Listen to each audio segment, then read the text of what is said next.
Sono 5 ragazzi, hanno dai 16 ai 20 anni, giovanissimi che hanno preso parte alla rissa di Piazza Duomo lo scorso 9 maggio e che sono stati identificati dai carabinieri di Prato della Valle grazie alle immagini delle telecamere di videosorveglianza.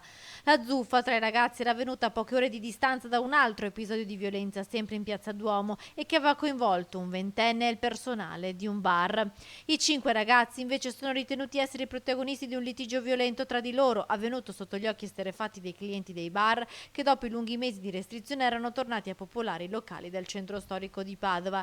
Il più giovane dei 5 denunciati è un sedicenne che vive in città, seguito da un 17enne di origine moldava residente a Cadoneghe, da un 18enne, da un 19enne e da un ventenne sempre di Padova.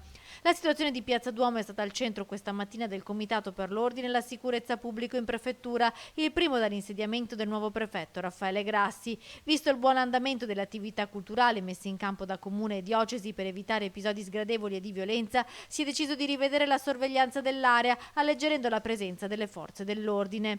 La conferma di questa decisione è arrivata dal sindaco Sergio Giordani. Piazza Duomo non sarà più militarizzata nei fine settimana e anche per tutto il mese di luglio ci saranno eventi culturali. Il messaggio però è chiaro, dice il primo cittadino: a Padova non c'è spazio per chi è violento.